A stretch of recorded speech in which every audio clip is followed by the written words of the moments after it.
Hi there, fellow sea glass lovers. Thanks so much for joining me today. Now, if you joined me for my last video, you would have seen me create this tiny little sea glass project where I took a piece of pottery that I had found, a beautiful piece of pottery with beautiful black markings on it, sort of patterned like flowers, and I used that as a flower pot for this beautiful flower. Now, I was so fortunate. I found another piece of pottery that I'm sure came from the same pot because it was finished just the same and the same markings on it. So I made a second project using this piece of pottery as a flower pot as well. So let me give you a bit of a close-up on how I did this one. So much fun. So this is my fourth little project where I've taken ugly frames that I found at a thrift shop and I've cleaned them up, fixed them up, and I'm going to use them to showcase some of my sea glass. This frame is so cool. It's got all of this design on it that when it was old and dusty and dirty and gold, I really didn't like it. But when I washed it and did a light coat of white paint, it's really cool. And it's got a little hook there at the top, a little gold hook that I can use to hang it from. And I've got the glass glued in the back, and I'm going to use this to showcase some really special pieces. Now, you might not find brown very special. I love brown sea glass, but this piece in particular is really cool because it's quite thick. It's like a knob or something of brown sea glass that's been in the water forever. And I'm going to use that as a flower center. And then I'm going to use some of my big chunky whites for the flower petals. And this is there's a real contrast here of using big chunky whites in a very small frame. You'll notice in some of my previous projects, I really loved using some of my tinies, but this one, oh, I just love these big chunky whites, and it makes a beautiful flower at the top of my piece.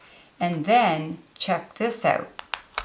This is kind of like the one in my last video where I had a piece of this. It was like it was from the same whatever dish it was from because it's just as well finished as the other one, and it's got a similar black pattern on it. So that's super cool.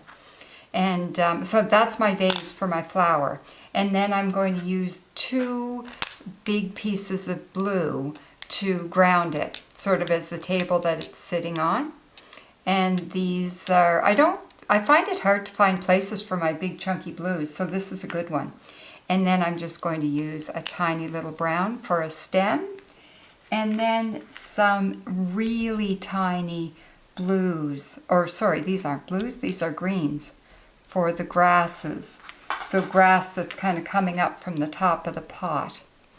And it gives me some green, plus it's a really cool, to me this is a really cool contrast between my tiny, tiny green and my great big chunky whites.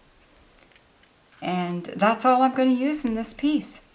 And it just showcases some of these really special pieces of sea glass, and it recycles a frame because this frame was going to end up in the garbage at some point. And now I'm just going to go around and glue each of these pieces in place. So there you go. I've got all these pieces glued on using my siliconed adhesive caulk that is going on white but drying clear. And because these are fairly big pieces of white, you have to use more silicone just to make sure that they stay nice and secure, and they're never going to fall off. And my experience with using a adhesive caulk or silicone product is that things have been staying there for years, and it doesn't dry up and fall off. So this is going to take a little bit longer to dry because I've had to use a little bit more. So I'm just going to set that aside and let it dry before I try and hang it. Now this piece has been sitting for a couple of days, and if I flip it over, you can see that some of the silicone on the big pieces is still white because it's going to take quite a bit of time to set. And that happens with bigger pieces. You use more silicone, it goes on white, you know it's nice and set once it's clear. So that's going to continue to clear up for me, and it will eventually turn clear, I know.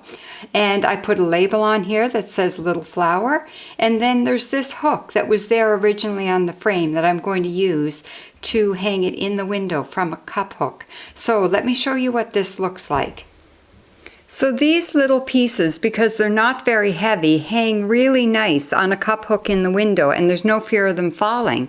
Now this doesn't look very great in this shot because you can't see the white frame, but when I'm looking at it, it looks very white. It's just the way the light is in this video. So I really hope you enjoyed this, and it gives you some good ideas on how to showcase some really special pieces of sea glass. So until next time, I hope you make it out to the beach, and happy sea glass hunting!